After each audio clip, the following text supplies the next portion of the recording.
Hi dears. അപ്പോൾ നമ്മൾ കലത്തപ്പം ഉണ്ടാക്കാൻ വേണ്ടിയിട്ട് പോവുകയാണ്. ആലു പൊറോട്ടയ്ക്ക് ശേഷം ഒരുപാട് പ്രതീക്ഷയോടെ ഉണ്ടോ ഇത് ഉണ്ടാക്കുന്നത്. ഇതെങ്കിലും നന്നാവണേ ഈശ്വര എന്ന് പറഞ്ഞിട്ടാണ് ഉണ്ടാക്കുന്നത് കേട്ടോ. അപ്പോൾ ഒരു ഗ്ലാസ് പച്ചരി കുതിർത്ത് വെച്ചിട്ടുണ്ടായിരുന്നു. അത് കഴുകിയിട്ട് അതിലേക്ക് ഒരു ഗ്ലാസ് വെള്ളം കൂടി ഒഴിച്ചിട്ട് അതേ ഒരു ഗ്ലാസ് വെള്ളം കൂടി ഒഴിച്ചിട്ട് പിന്നെ അതിലേക്ക് കുറച്ച് ജീരകവും 3 ടേബിൾ സ്പൂൺ ചോറുമാണ് കേട്ടോ ഇട്ടിട്ടുള്ളത്. പിന്നെ 3 ശർക്കരയാണ് എടുത്തിട്ടുണ്ടായിരുന്നത്. ആ ശർക്കര എന്തായാലും പൂത്തിട്ടുണ്ടായിരുന്നു. അപ്പം ഞാൻ അത് മാറ്റിയിട്ടുണ്ട് കേട്ടോ. മാറ്റിയിട്ട് വേറെ വെച്ചിട്ടുണ്ട്. എന്നിട്ട് പിന്നെ ഞാൻ പച്ചരി അരച്ചെടുക്കുകയാണ്. അരച്ചെടുത്ത് നല്ല ഫൈനായിട്ട് അരച്ചെടുത്തിട്ടുണ്ട് കേട്ടോ.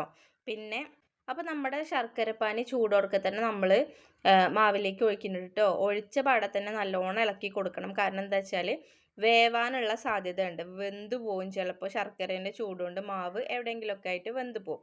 പിന്നെ ഞാൻ നെയ്യ് എടുത്തിട്ട് കുക്കറിലേക്ക് ഒഴിച്ചു കൊടുക്കുന്നുണ്ട്. അതിലേക്ക് ഉള്ളിയും അതേപോലെ തന്നെ പിന്നെ തേങ്ങാക്കൊത്തും അതേപോലെ തന്നെ ഉള്ളിയാണ് കേട്ടോ നമ്മൾ ഇട്ട് കൊടുത്തിട്ടുള്ളത്. അത് നല്ലോണം വഴറ്റിയെടുക്കുന്നുണ്ട്. അതൊരു ബ്രൗൺ കളർ ആവണ വരെ ഞാൻ വഴറ്റിയെടുക്കുന്നുണ്ട്. അപ്പോൾ നമ്മളെ ചാനൽ ഇഷ്ടമാണെന്നുണ്ടെങ്കിൽ ഒന്ന് സബ്സ്ക്രൈബ് ചെയ്ത് സപ്പോർട്ട് ചെയ്യണേ. എന്തായാലും ഇങ്ങനെയുള്ള കുറേ വീഡിയോസും പൊട്ടത്തരങ്ങളും ഒക്കെ കാണാൻ പറ്റും കേട്ടോ. അപ്പോൾ നമ്മൾ കുറച്ച് ഉള്ളിയും അതേപോലെ തേങ്ങാക്കൊത്തും കൂടെ വറുത്തത് എടുത്ത് വെച്ചിട്ടുണ്ട്. എന്നിട്ട് പിന്നെ മാവ് ഒഴിച്ചു കൊടുക്കുകയാണ് നമ്മളെ. മാവ് നല്ല ചൂടുള്ള മാവാണ്. ആ മാവ് നമ്മൾ ഒഴിച്ചു കൊടുക്കുന്നുണ്ട് കേട്ടോ. എന്നിട്ട് പിന്നെ നമ്മൾ മാറ്റി വെച്ച തേങ്ങാക്കൊത്തും ഉള്ളിയും വറുത്തതും കൂടെ അതിൻ്റെ മുകളിൽ കൂടെ ഒന്ന് ഇട്ട് കൊടുക്കുന്നുണ്ട്. ഇട്ട് കൊടുത്തിട്ട് ഞാൻ കുക്കർ അടച്ച് വെക്കുന്നുണ്ട് കേട്ടോ. നല്ല നല്ല പ്രതീക്ഷയായിരുന്നു സംഭവത്തിൽ. സെറ്റാവും എന്നുള്ള നല്ല വിശ്വാസം എനിക്കുണ്ടായിരുന്നു. ആലു പൊറോട്ട ഉണ്ടാക്കിയതിനെക്കാട്ടിലും ഭയങ്കര വിശ്വാസത്തിലാണ്. കാരണം ഞാൻ വീഡിയോ ഒരു 3-4 പ്രാവശ്യമൊക്കെ കണ്ടിട്ടുണ്ടാവും. അപ്പം ഞാൻ ഉണ്ടാക്കാൻ വേണ്ടിയിട്ട് അത് അടച്ചു വെച്ചു കേട്ടോ. കുക്കറിൻ്റെ വിസിൽ ഊരണം. വിസിൽ ഊരിയിട്ട് ഒരു 15 മിനിറ്റോളം നമ്മൾ അടച്ചു വെക്കുന്നുണ്ട്. പിന്നെ ഞാൻ കുറച്ച് കഴിഞ്ഞ് ആലോചിച്ചപ്പോഴാണ് ബേക്കിംഗ് സോഡ ഇട്ടില്ല എന്നുള്ളത് മറന്നു പോയത്. അപ്പോൾ നമ്മൾ കലത്തപ്പം പാളിയിട്ടില്ല ഗൈസ്. നല്ല സോഫ്റ്റായിട്ട് അടിപൊളിയായിട്ട് തന്നെ വന്നിട്ടുണ്ട് കേട്ടോ.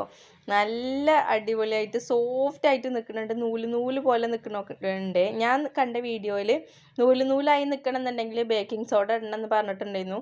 അതൊന്നുമല്ല, ഇത് ബേക്കിംഗ് സോഡ ഇട്ടിട്ടില്ലെങ്കിലും അടിപൊളിയായിട്ട് തന്നെ വരും കേട്ടോ. നമ്മൾ വിചാരിച്ചതിനെക്കാട്ടിലും അടിപൊളിയായിട്ട് വന്നിട്ടുണ്ടായിരുന്നു.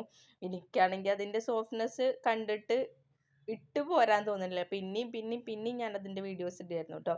അപ്പോൾ ഇതൊന്ന് ജസ്റ്റ് ഒന്ന് ട്രൈ ചെയ്ത് നോക്ക്. അടിപൊളിയാണ് കേട്ടോ.